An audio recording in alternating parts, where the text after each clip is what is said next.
young person ever gonna own a home, it's maybe hate old people. I see a few of you in here tonight. I hate you. Because every old person in a city like LA or New York or London is the same. They're like, my house is worth $2 million, but when I bought it in 1981, I paid 11 raspberries for it.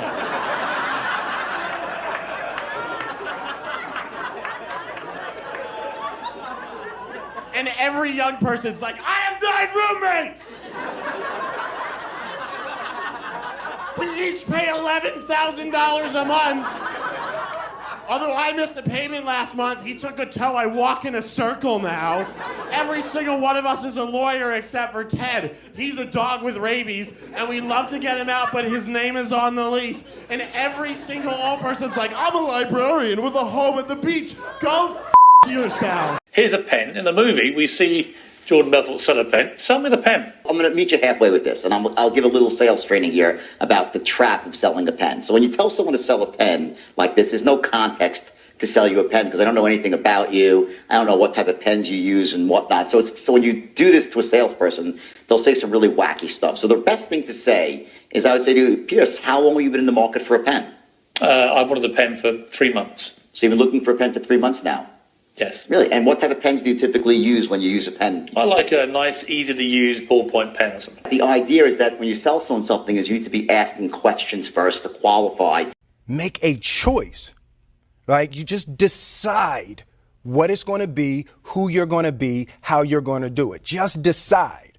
And then from that point, the universe is going to get out your way. Are you the fat guy in Hollywood still? Or is everybody like looking at you and they're like, oh wow, you know, this is great, now you're healthy? Do you have any other questions that are smart? First of all, you smell good, which is surprising. Why is that surprising? I don't know, I just wouldn't think of a guy who would have a nice scent on. And That's such a, like, I'm going to really work hard to not take that as a shot. Personally, I'm utterly astonished sometimes that this box shows up on Sunday and I only bought it Saturday at 7 o'clock. Yeah. It's there on Sunday. Yeah. So that's pretty cool. Yeah. But that's not your truck. That's in some cases USPS or whatever. So yeah, it depends on where you are. Sometimes it's our truck. In the U.S., it's mostly not our truck. In the U.K., it's our truck half the time, and it's Royal Mail the other half. Well, are you aiming to take over that last mile or that last few miles? No, but we're aiming to supplement it heavily. So what's happened is, and this happened first in the UK, that the Royal Mail ran out of capacity at peak. So we have to plan, just like any company would, we have to have capacity not for the average load, but for the peak. Because their parents told them they were special, they could have anything they wanted, they can be anything they want. They got medals for coming in last, which, by the way, we know doesn't work. It devalues the medal for the one who comes in first, and the one who came in last, it makes them feel stupid because they know they didn't deserve it, right? The kids got into honors classes not because they deserved it, but because the parents complained. And some of them got good grades not because they earned them, but because the teachers didn't want to deal with the parents. And then the kids graduate college, and they get a job, and in an instant, they find out they're not special. They don't get anything for coming in last. The parents can't get them a promotion, and you can't have whatever you want just because you want it. And in an instant, their entire self-image is shattered. Your level of ability in your field will determine the quality and quantity of your results. The better you get at what you do, the easier is it for you to start moving forward and to get a particular level of results. As you increase your skill level in your field through study and experience, you get better and better at doing the small things that increase the speed and predictability of your results. I wanted to read you a quote from 2013 that you said, "I've lost my mind on this game, like Vincent van Gogh, dedicated his life to his art, and he lost his mind in the process. That's happened to me, but fuck it. When that gold belt is around my waist, and my mother has a big mansion, my girlfriend has a car for every day of the week, and my kids' kids get everything they ever wanted, then it will pay. Then I'll be happy I lost my mind." No matter how much emotion and feeling you may have or how much hurt you may have, life has to go on. Life doesn't stop for anybody. So if you don't process that and understand that, you're stuck in whatever time period you got hurt forever. Forever. Yes, sir. Yes, sir. Yes. So grudges and anger and negativity, I don't have time for it because I'm living to do so much positive things. Even my friends, you know what I'm saying? Like, you gotta have something in you. Like, yo, we got the same mentality. Like, we got the same goal. Or else Like, I'm not going, for me, if this what you want in life and it's not what I want, I'm not going to force you for it, but we're not going to be around every day if we're not getting the same goal together. The best thing I've ever done in my life is listen. Like, I've done a lot of things and it turned out well. And from the outside looking in, it makes it look like, oh, he's an expert. That's not the case. So my strategy is I invest in things that's going to change people's lives. That's the first thing I look at.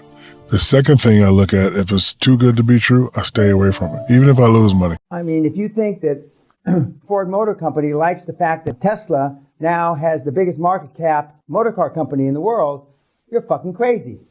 Old man Ford is rolling over in his grave. And the current chairman, young Ford, well, he's not so young now, but young Ford is rolling over in his grave to think a fucking electric car company. I'm not taking anything away from Elon Musk or Tesla. But think of it this way. The first cars ever made on the planet in 1845 or 1855 were electric. Electric. The combustion engine didn't come for another 40 years or something. If we really wanted electric cars, don't you think we could have developed them in 170 years, 165 years? We don't want electric cars. And I assure you the big petroleum companies don't want electric cars. And I absolutely can convince you that the Middle Eastern countries, the Saudis, etc., don't want electric cars. My daughter is 4 years old. 4 years old, and she says, Daddy, don't you know Iron Man? Can't you hook it up? It's my birthday. And I was like, yeah, I know. Yeah, of course I know him. I mean, what you need? Can he come to my birthday? Can you make it happen, Daddy? And I was like, yeah, why not? And this is at his height. This is when everything is going. And I text him, and I said, listen, man, my daughter, you know, she loves Iron Man. If you got time, you know what I'm saying, you know, if you'd stop by. And this is the day before her birthday. It's Saturday. Sunday is the birthday. He texts back, he says, is 12 o'clock noon good?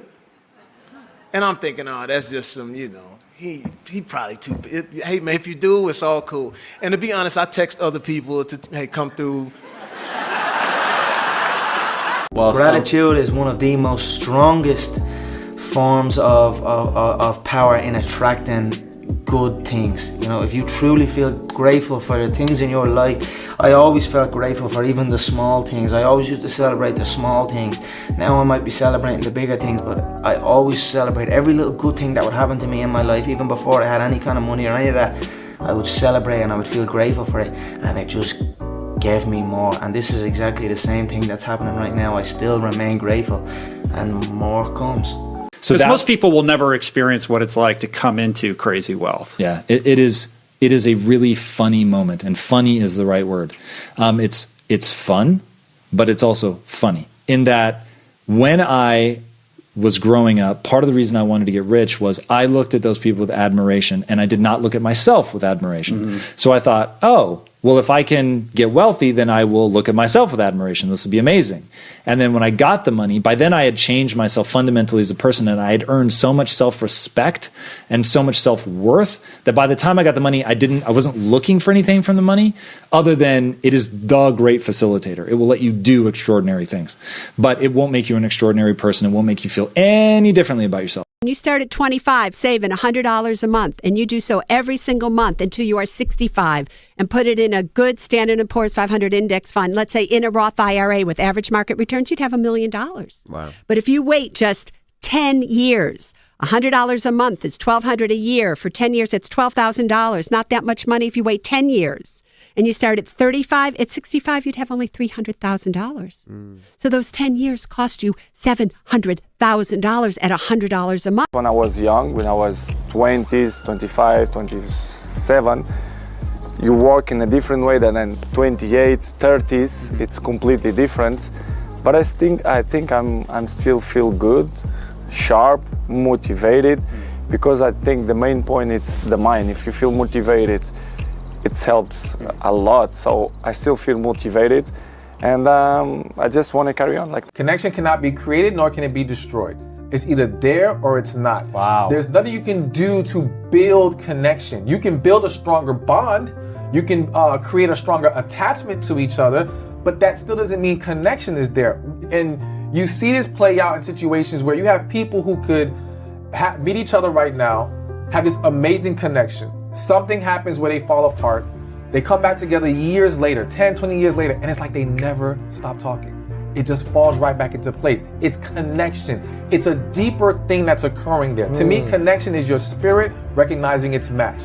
It is something that is happening beneath the surface, all right? Which is why many people who have felt connection, you can't always explain it. Connection does not always line up with the logic of compatibility. You can be compatible with tons of people.